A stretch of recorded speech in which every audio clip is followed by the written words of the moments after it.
Hey Optimancers, Chris here.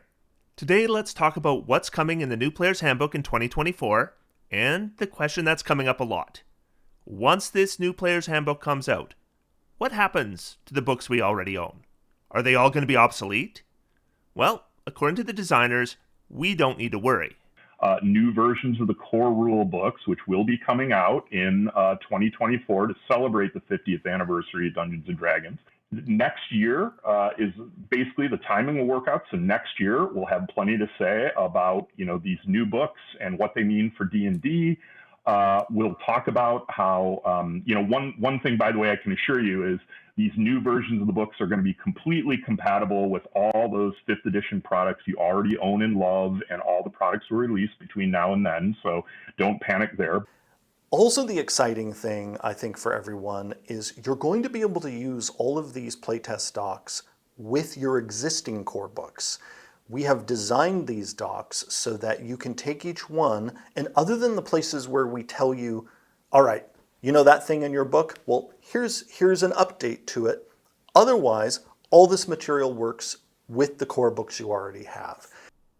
So that's the video, I guess. Don't worry. All your old books, they work just the same. The new books will be completely backwards compatible. Except, then they released the first playtest for the new Player's Handbook, and here's the thing. It's already having significant backwards compatibility issues. Now, I don't think anyone thought that their old Player's Handbook or the magic items in the current Dungeon Master's Guide were still going to be used at any table that's using the revised versions. But what about your other books? Are you going to join a new group playing one D&D in 2 years and introduce your character, a custom lineage grave cleric with a fey touched as the bonus feat, without asking how these things work with one D&D at this table, or if they're allowed at all? I'm increasingly thinking the answer to that is no. So I guess I'll have to do a video, and I'll explain how the playtest on its own is already not backwards compatible. I'll give you some thoughts on how to adapt it to your current books, but we had just a small, tiny taste of what's yet to come. So I don't know if problems with backwards compatibility are going to get worse or not going forward. If you're enjoying the content you see here, and you would consider supporting me on Patreon, you can find a link in the video description. Patrons of this channel help me create this content, and I want to recognize some of my top level patrons right now. Cameron Phillips, Chuck the DM, Condor, John D, Descarpus9, Eric Harvey, Glenn Wilson, Jay Good, Jared Huberger, John Hugdahl, Hassan, Joshua Doring, Wu Carl Kong, Lila Corpsegrave, Mark D, Lone Pilgrim, Michael, Moxie, Notorious Thief, Philip Martin, Reichenstahl, Shane and Todd Beyond, Taftash, Tellius, Thunderlock, Clovier, Vo, W. Crotty, and William Whittles. Thank you all so much for your support. Let's get started.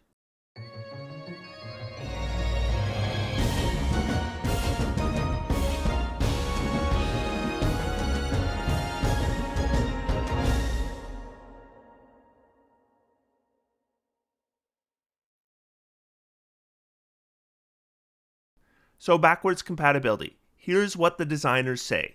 The sort of change you're going to see isn't about taking anything away from you, isn't about changing any of that stuff that you love. It's much more about giving you more options, giving you more choices you can make, more character types you can play, more magic spells you can cast. Basically, we're very happy with the game the way it is today. We just want to build on that. One D&D has 3 pillars, and one is the rule set, which is built on the base of 5th edition, but updated. We're building upon the rules that have been established, the storytelling, and expanding our world and our rule system. When we say building on top of 5th edition, what we mean is that all the adventures and supplements that have been released in the past 10 years will still be playable with the new evolution of D&D. So let's review that. They said they were happy with the current rules, but they want to build on them. So basically, they're promising additional rules and maybe an update of the existing rules or tweak here and there.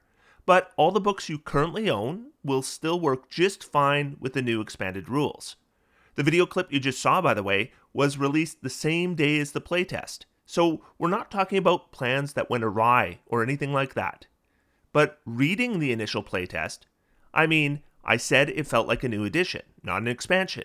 These changes to existing rules felt pretty big to me. Now, I was called out on that by a lot of you. You pointed out that nothing here is like the changes we saw from 4th edition to 5th edition, or from 3rd edition to 4th edition for that matter. And this still seems to be primarily the 5th edition rules we've been playing with, except with some modifications. And you know what? Fair enough. I agree this clearly isn't going to be an entirely new game like 5th edition was. 5th edition is clearly not backwards compatible at all with 4th edition material. On the other hand, though, I would claim, and I think this is demonstrable, that even with this little snippet of the Player's Handbook revision plans, that we're at least looking a change as big as Advanced Dungeons & Dragons to 2nd edition, or 3.5 edition Dungeons & Dragons to Pathfinder. And that's just with this tiny little piece. This isn't just an expansion of our current rule set. Furthermore, they are releasing content right now that isn't fully compatible with what they released in the playtest. Now, when I say playtest, I think I need to acknowledge that these things aren't official yet, and I think it is a certainty that what we've seen isn't going to be exactly the same when we see it in the Player's Handbook in 2024. Jeremy Crawford did an interview, which I reacted to on this channel, I'll link it up above, where I think he was quite candid that some of this playtest is really uncertain. They're waiting for player feedback. So if you haven't read or gone through the playtest, I'll give you just a quick and very abbreviated rundown. Okay, so ability score bonuses have been moved from being a racial feature to a background feature. The Player's Handbook races all had modifications, every single one of them. The Orc is going to be a Player's Handbook race, and half races are gone, at least as mechanically distinct options. There was one new race as well. Your character's background no longer has that little unique ribbon feature. Instead, you're going to select a feat as part of your background. And although there's some sample backgrounds, the player is encouraged to create their own background, including the ability score bonuses, the 2 skill proficiencies, the language, the tool proficiency, and 50 gold pieces worth of equipment, and that free feat. Now, feats are going to have a level attached to them. Jeremy Crawford said every feat is going to have a level. And every feat will have a level on it.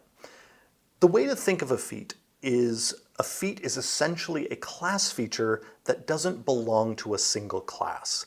And just as class features have levels, feats are now going to have levels. And that level will be the prerequisite level for your character to select that feat.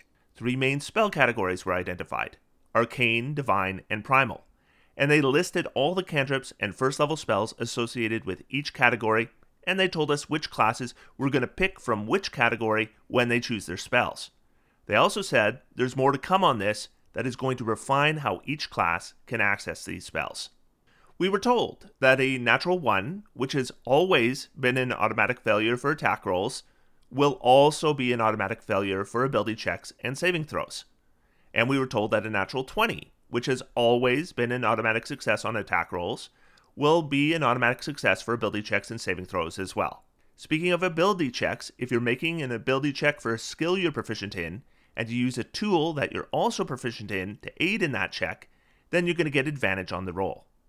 Critical hits are now limited to doubling the dice of unarmed strike damage or weapon damage.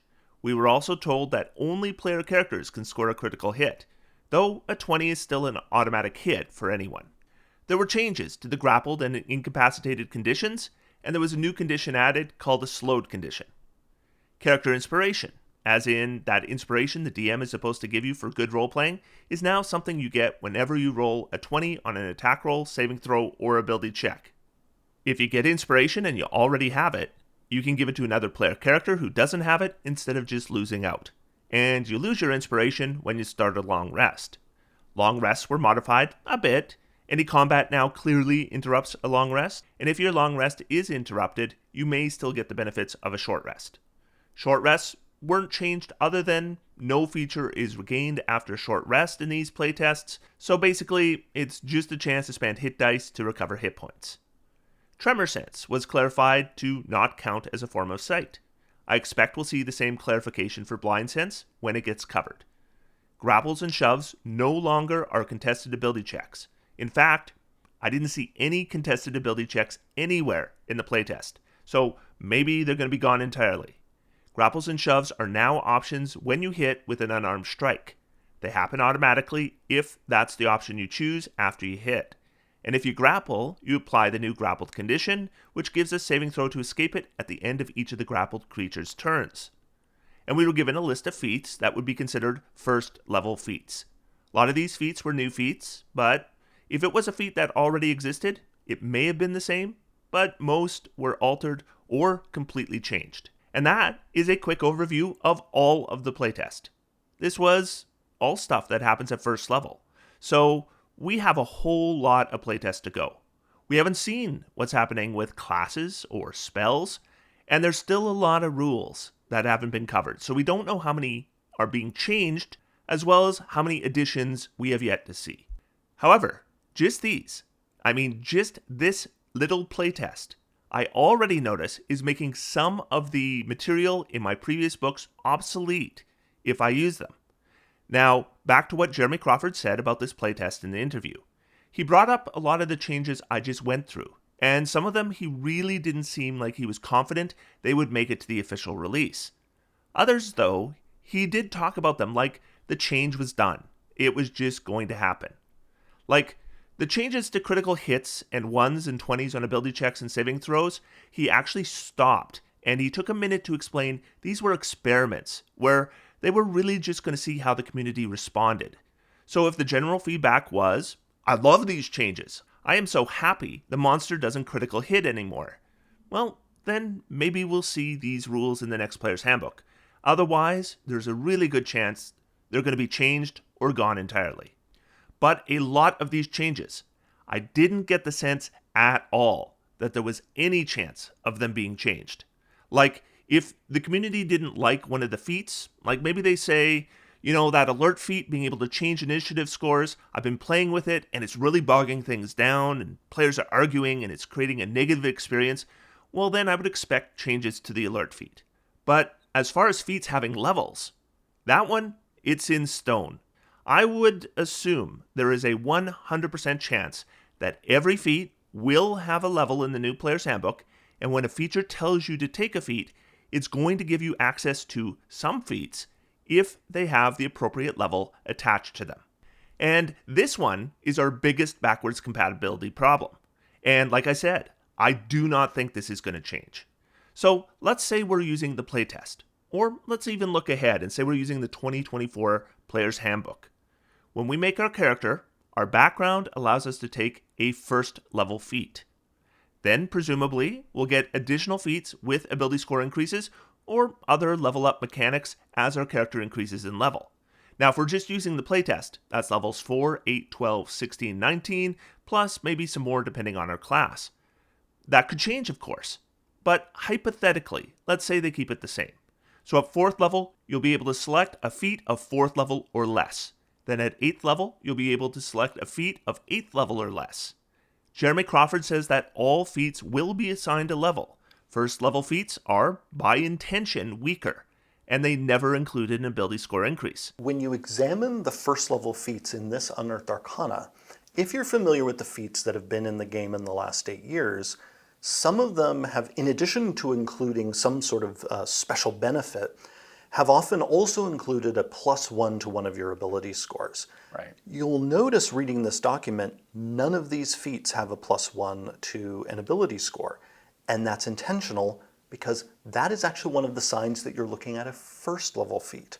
Higher level feats will become more powerful and more likely to have those game-changing effects that we see in some feats currently, as well as perhaps having ability score increases attached to them. The higher the level of the feat, the more powerful, supposedly, it's going to be. Basically, anything that's going to dramatically increase character power in some way, people are not going to see as a first level feat. That is the domain of higher level feats. And I didn't get the sense, at all, that this was a maybe. The feats themselves could change after playtesting, but the level system for feats, that is just going to happen. So, let me ask you, what level is the Crusher feat? The Elven Accuracy feat? The Gift of the Chromatic Dragon feat? The Crossbow Expert feat? Now, Crossbow Expert is in the player's handbook, so presumably we'll eventually get an answer to that. But what about the feats in Xanathars, Tasha's, Fizban's, Strixhaven? All these feats just became incompatible. Now maybe, the new player's handbook will include every feat from every source up to now and update it and provide a level for it. I doubt that very highly. So then, what happens to the feat you have in Xanathars? Like, let's say Elven Accuracy, for example, doesn't make it to the next player's handbook. I mean, it could be any feat at all, but let's go with that. So, you're going to play 6th edition, or 5.5 if you prefer, or 1D&D if that's what you want to call it. Then you pick up Xanathars to select a racial feat, because you want your elf to get Elven Accuracy, and your background gives you a feat. Well, your background doesn't say you can select any feat. It says you can select a feat if it is a first level feat. Elven Accuracy isn't a first level feat. It's not a 4th level feat. It's not leveled at all. So, it's obsolete. It's not compatible with the new system. Now, another possibility is the next player's handbook will include a reference that applies a level to all pre-existing feats that aren't in the next player's handbook. But we do have one hint that might not happen. This playtest covers all our first level feats, and if any pre-existing feats were going to have first level attached to them, then why wouldn't they mention that? Like, I would think some of the existing feats would be first level feats. Like, let's say Fighting Initiate. You would think that would be a first level feat, right? But the playtest doesn't suggest to apply first level to any of your existing feats. Now, it's just a playtest. Maybe that gets added later. But if they don't, then content is obsolete. Based on what we've been given, any of the feats in any of your other materials, they're not compatible. That is a lot of incompatible material. So what options do we have? Well, I think a DM has 2 options. If they really want to keep all that previous material and use it in the next iteration of D&D, then they're going to need to go through and then assign a level to every feat. And they can do that. I mean, if that's what you want to do, keep this channel handy, because that is something I'll almost certainly do a video on after we get the next player's handbook. But let's move on, because it's not just feats. What about critical hits? Now, I'll remind you that Jeremy Crawford seemed really iffy on this one. This could really easily change. But what it does tell us is these kinds of changes, they're on the table. Now, limiting critical hits to the unarmed strike or weapon damage die obviously has a massive impact on the current game. If we're playing with the playtest alone, builds I've seen for inflict wounds, smite, or sneak attack, crit fishing, they just don't work at all anymore. I mean, they were never great. Crit fishing isn't so hot, but they just don't work. Now, I've seen a lot of speculation that features like sneak attack might include in the text of the feature itself that it's enhanced on a critical hit. I mean, we'll have to wait and see. Either way, although it changes the balance of the game to have a sneak attack damage not double on a crit, it is still technically compatible. But it's not entirely backwards compatible. I mean, for the most part it is, but not completely. Remember, the designers said that the playtest and the next player's handbook would only build on the current rules, and not to worry, all your old material would be just fine. Well, we're going to find some more stuff that just isn't. I mean, adamantine armor, it's obviously obsolete. If monsters can't crit, unless you're getting attacked by like another player character for some reason, adamantine armor now does nothing. But you know what? Adamantine armor, it's in the Dungeon Master's Guide, which is being revised as well. And assuming we weren't so naive as to think that our current Dungeon Master's Guide would be completely compatible with the revised Dungeon Master's Guide, then presumably adamantine armor is going to be either removed or revised to work with any change critical hit rules. But what about our other source books? The ones we're assured will be completely compatible. Like, one of the best features a Spore Druid gets comes at 14th level with Fungal Body. This gives us a few things, but one of the biggest is that a critical hit against us is treated as a regular hit. Is the Spore Druid getting updated to fix this? I mean, the Spore Druid is not in the player's handbook, so unless they add it, I would expect that feature to just have something that used to be good and is now useless and obsolete. Then there's the Grave Cleric. The Grave Cleric has one feature at 6th level. Sentinel at Death's Door cancels a critical hit. That is all it does. This feature is now 100% obsolete with this playtest. And what's our option to fix this? I mean, there's no easy massage to make this work when monsters don't get critical hits. So if we want to use the Grave Cleric, which wasn't in the player's handbook, so we shouldn't expect it to be there this time, then we have to redesign the feature. You could give them a different subclass 6th level feature, though conceptually it's a bit weird for a Grave Cleric to have a different subclass feature. Mechanically though, it would do the job.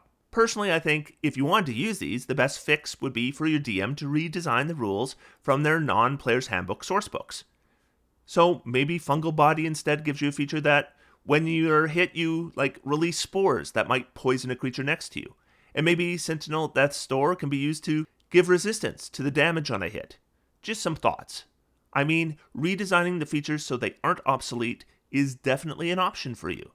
The other two options are to leave the feature obsolete, so I guess players probably aren't going to take these subclasses, at least to levels where you get these feel-bad obsolete features, or you just don't use Grave Cleric and Spore Druid anymore.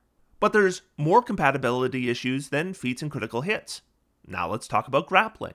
So in the playtest, you no longer do a contested ability check to grapple, or shoving for that matter. But let's focus on grappling. You make an unarmed strike. If it hits, your target is grappled, with the usual size restrictions. Also, there is no longer an action you take in order to make an ability check to escape a grapple. Instead, at the end of your turn, you're going to make a saving throw to escape. So, obviously, this is going to have a massive impact on existing rules. I mean, barbarians that are raging, rune knights using giant smite, anything that used advantage on strength ability checks to aid in grappling, that's not going to apply anymore. Now, that doesn't mean that advantage on strength checks is incompatible, because we still have strength checks in the game. There's still things like, breaking down doors or climbing walls, so we still will have strength ability checks. It's just that these kinds of features just got a lot worse. But monks who can do unarmed strikes with their bonus action get a nice lift here. And not one I'm upset about at all. I'm glad to see monks get some juice. But we're not talking about a change in balance. We're talking about compatibility. And there are some features that aren't just worse. They're incompatible. So get this. Spelljammer was released the same week the playtest was released. These were clearly being developed at the exact same time. Here is the plasmoid from Spelljammer. Let's read Amorphous. You can squeeze through a space as narrow as 1 inch wide, etc., etc., and you have advantage on ability checks you make to initiate or escape a grapple. Neither of those things involve ability checks in the playtest. This is now obsolete. Released the same week as the playtest and rendered obsolete already if you use the playtest. Basically, you had Tuesday and Wednesday to enjoy this feature, and if you decided to use the playtest, it's obsolete on Thursday. Now, a DM could redesign this, I think, fairly easily. Maybe if you attack with an unarmed strike with the intent to grapple, then you get advantage on the attack roll. And maybe you get advantage on the saving throw to escape. But that is a redesign. The feature specifies advantage on ability checks. So if the DM doesn't redesign it, the benefit is now incompatible. So we have feats, we have subclass features, racial features in your non-player's handbook sourcebooks that are not compatible with the playtest, and potentially more to come. Now let me give you an example of something that likely will happen, and we don't know this for sure yet, but it really does look like in the new player's handbook, no feature is going to come back on a short rest.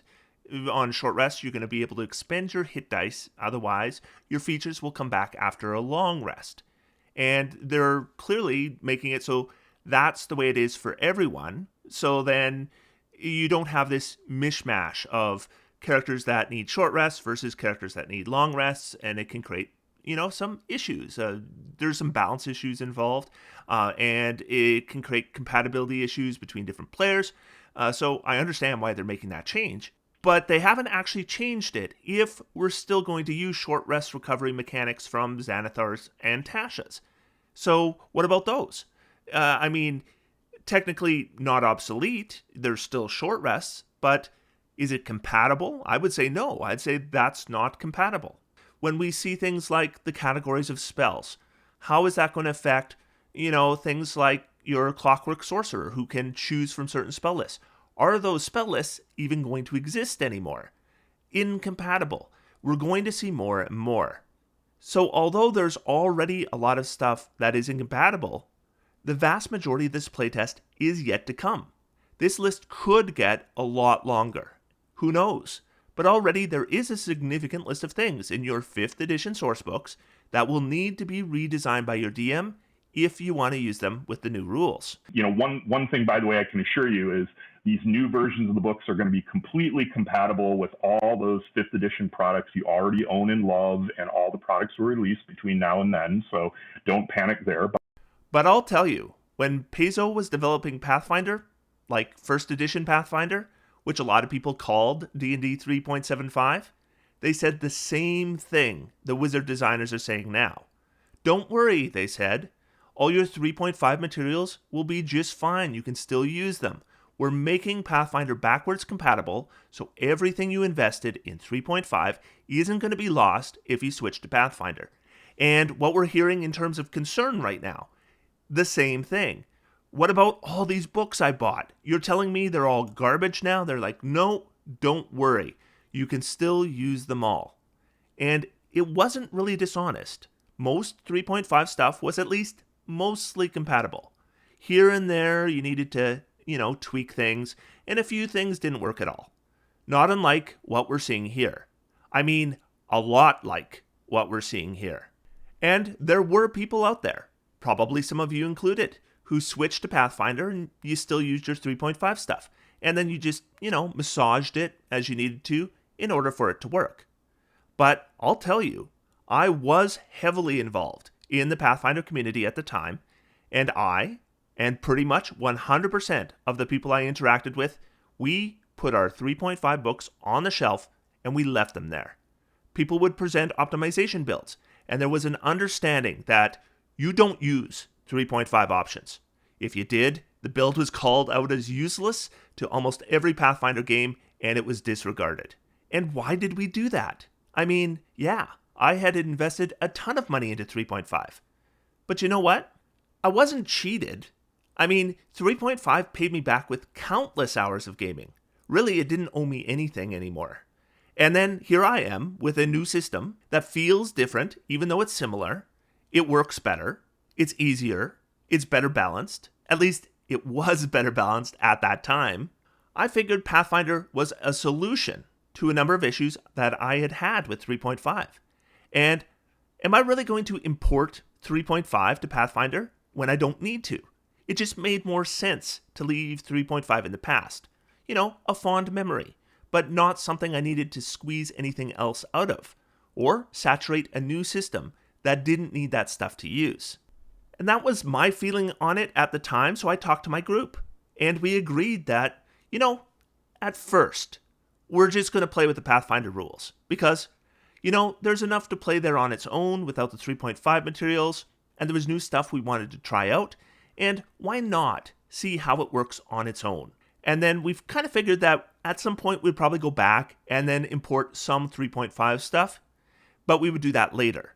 But that time never came, and it never came for almost everyone I interacted with that switched to Pathfinder.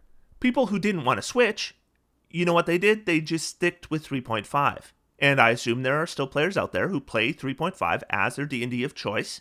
But those that switched, well, at least for the most part, we just switched.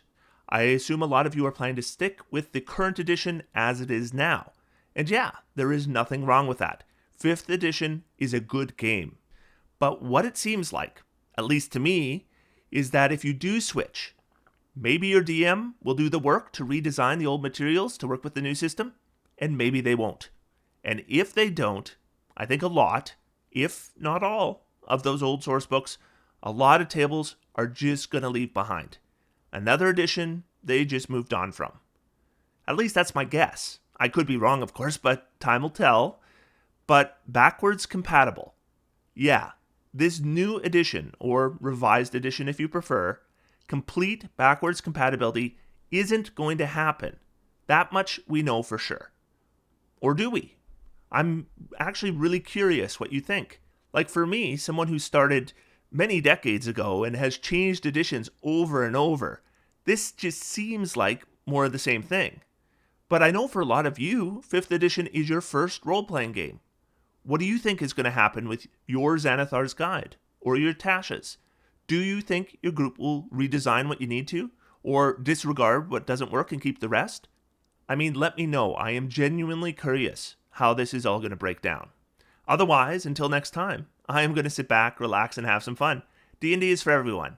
Thanks, everybody, and I'll talk to you soon.